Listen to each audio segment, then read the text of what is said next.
Good morning and welcome to Dugout Dialog. I'm your host, Blake. And I'm your host, Matt. And on today's episode, we are excited to talk about the All-Star Game weekend.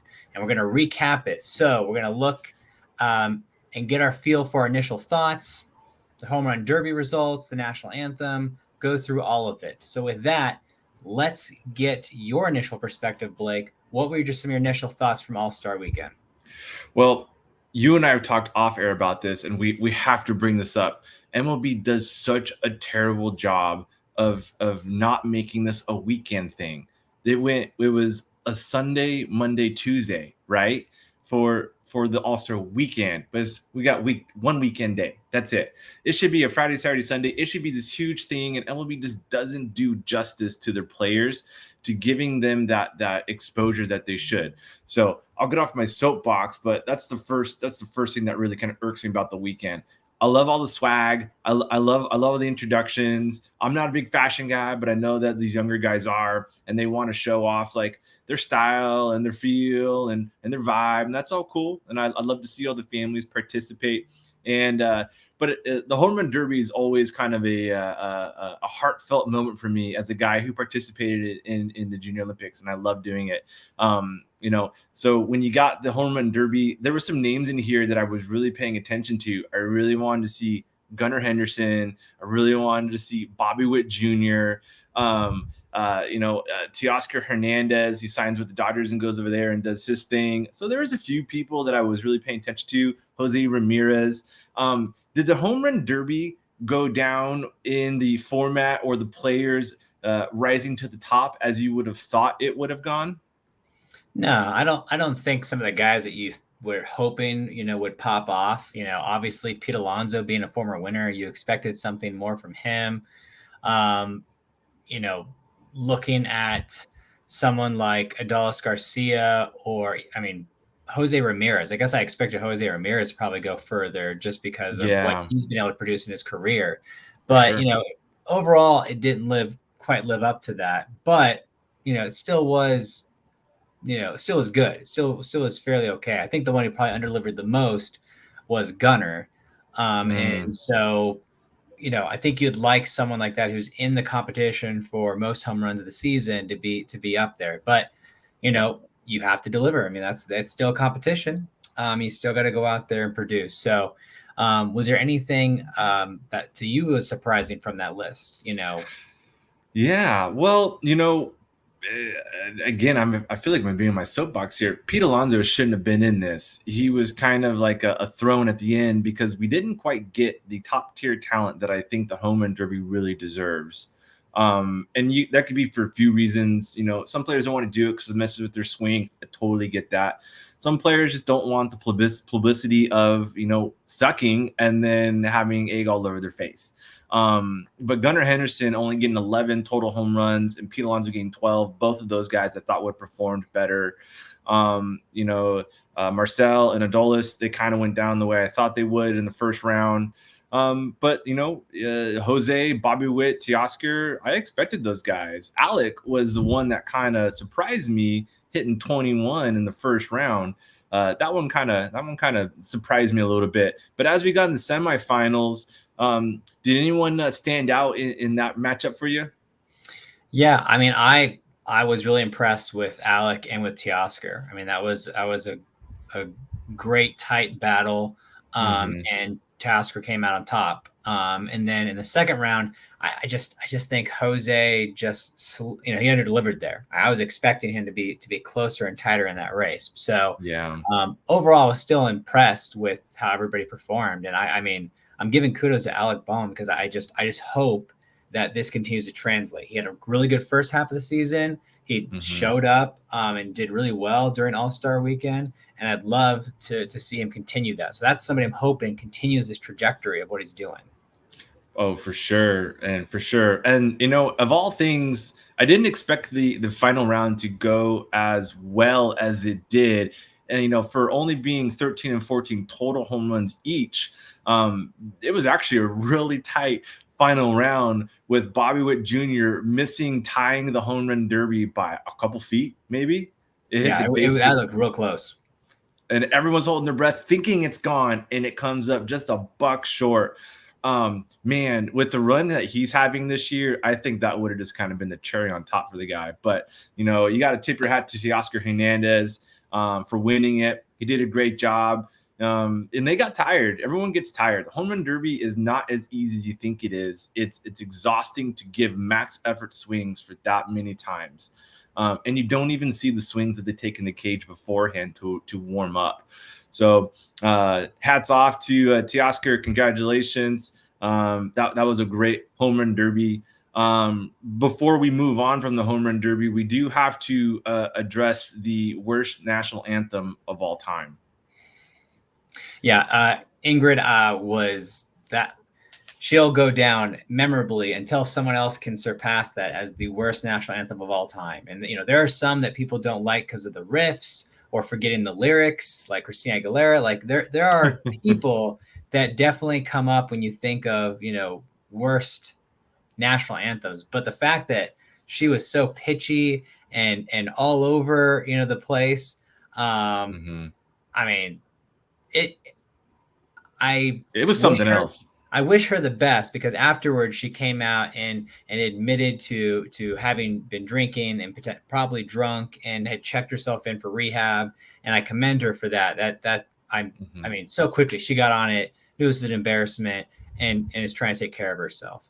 But yeah, I just want to put a lot of this also on MLB. I just feel like there's I don't know, maybe some responsibility. I mean, I don't know I mean, this is a part I don't know of the procedural stuff behind the scenes, like having somebody there as like a stand-in, you know, to kind of like backfill, because I mean, you just don't want that. Like this is like the celebration of your top players. You don't want that being something that's, you know, spoken about. I mean, I guess good publicity or bad publicity is good no matter what. But I just don't think that you want this on top of like the other, you know, shortcomings that might be there with MLB promoting their All-Star event. So yeah, worst of all time thus far. And I mean, I don't know if anybody will top it unless it gets real bad.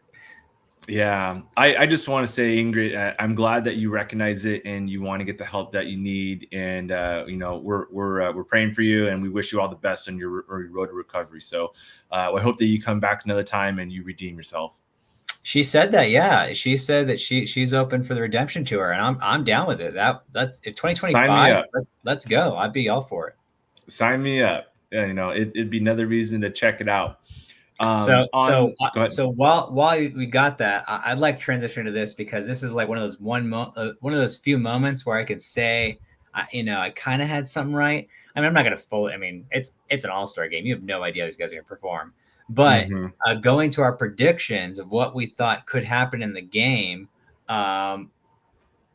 did you go as expected for yourself? No, I was thinking that the National League arms were going to blow away the American League, and it actually happened in reverse. American League blew away the National League outside of Shohei being Shohei and having the only 3 RBIs for the evening. I did introduce myself someone new that I didn't really know and I wanted to point out, which was Robert Suarez, who faced out 2 batters and struck out both of them. He plays for the San Diego Padres. That's the great thing about the All-Star game is, you know, a reliever that plays for them. I don't watch them every day. You know, he may show up in a highlight for once in a while, but I loved his stuff. And so I like that part about the All-Star game. You get introduced to new players. Did the All-Star game go as you had thought, my friend? It did. In this, I feel like it did. And that's only because I just took the bats, you know, like, I mean, it's the easy part is like both sides are, you know, just stacked. But, you know, just looking at having Stephen Kwan and Gunnar Henderson and Bobby Witt Jr. and Juan Soto and Aaron Judge, like that's a pretty stacked side you got to get through. But the one-man band almost pulled it off himself. I mean, Shohei almost had that thing going. So, I mean, I got to commend the other side as well.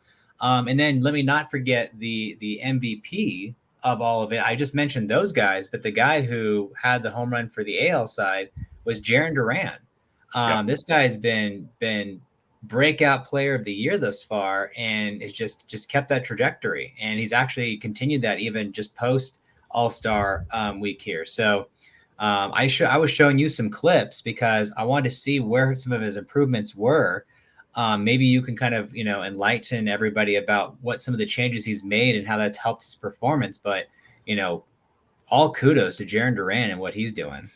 Yeah, most definitely. And if you've listened to this podcast, I harp on fundamentals, and I'm a guy that doesn't like this big leg kick. Everyone in the minors or even in college has this big leg kick for timing, and I'm not a big fan of that. I'm a big fan of getting your foot down and then moving your body weight. A great example is Shohei Ohtani. When he came to the Angels, he had the leg kick and then eventually adjusted. And then he got his foot down early, a little hip pivot, and would turn out. So, getting your foot down and getting your timing right, I'm a big fan of that. And I think that little change, it's just that little timing change made all the difference for him. And I love to see him turn it around the way he is. Yeah. Commend him. And I will continue just love to see that trajectory just continue to take off. With that, some other memorable moments from the game and just the week in general. I'm highlighting here that Juan Soto seemed to have more fun than anybody. I mean, they had like audio clips of him going about and going out to Clay Holmes and checking in with him and checking out with Judge. And he's like, Judge, what are you doing? And he's like, I'm getting my reads in. And he's like, what are you getting your reads in? You just look at the glove? Like, what are you doing? So it's just good seeing like the banter amongst the guys and that camaraderie. There's a lot of camaraderie amongst these different teams. I mean, especially I saw, Yankees players with Phillies and, that was cool to see all those guys here. Aside from that, Juan Soto, what about Tyler Anderson? That remains a mystery in that him being invited and all that came about with that. What are your thoughts with Tyler Anderson, the lone Angels All-Star? And I think that's a great question to ask because it's a conundrum that MLB needs to solve. If you're going to go to the lengths to make sure that every team is represented on the All-Star team, every team should have a player that plays. It is silly that Tyler Anderson gets the nod, and it's actually well-deserved. He didn't get a sympathy pick. He's actually pitching very, very well. And he didn't get an opportunity to showcase it. Even there's plenty of guys that came in and they threw two batters and that was it. So they need to have that planned out ahead of time so that if your team gives one guy to go to the All-Star game and you tune in the All-Star game to watch your one guy play and he doesn't, I would be upset. And as an Angels fan, I'm upset that we didn't get a chance to do that.